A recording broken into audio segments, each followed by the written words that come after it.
L'equip de l'Institut de Química Avançada de Catalunya del CSIC treballa juntament amb 3 equips més de l'estat espanyol per trobar una alternativa a la morfina, perquè aquesta té uns efectes secundaris greus.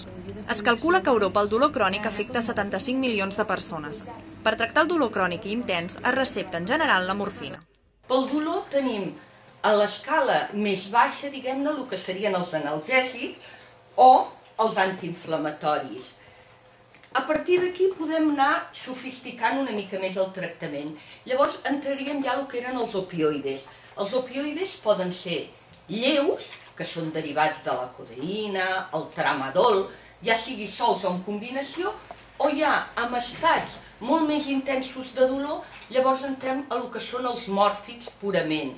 Seria la morfina o, per exemple, els pegats de fentanil o altres derivats mòrfics, que això ja es consideren estupefaents. Aquest projecte és un projecte de descobriment de fàrmacs.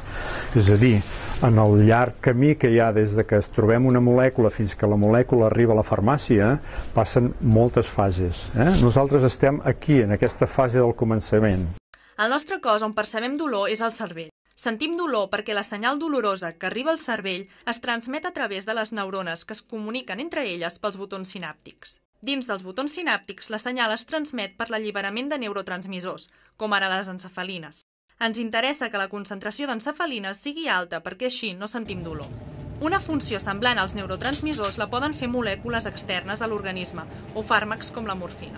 Aquestes molècules naturals es degraden mitjançant l'ús d'una espècie d'estisores moleculars que són els enzims. Una de les coses més importants que s'ha trobat en els darrers anys és que hi ha un pèptid natural en la saliva humana que prevé la degradació de les encefalines, per tant, inhibeix aquestes estisores moleculars. El nostre projecte hem volgut investigar i conèixer una mica més bé com funciona aquest inhibidor natural i fer anàlegs que podien ser en algun moment productes terapèutics. També s'investiguen la modificació amb sucres de la molècula de la morfina per tal d'obtenir nous compostos més potents i amb menys efectes secundaris que la morfina.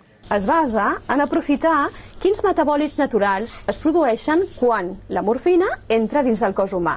Aquests dos metabòlits contenen la mateixa unitat de sucre però en posicions diferents. Aquest metabòlit és el metabòlit que és actiu, per tant produeix analgèsia, mentre que aquest metabòlit que hem simbolitzat amb aquest color vermell no produeix cap tipus d'analgèsia.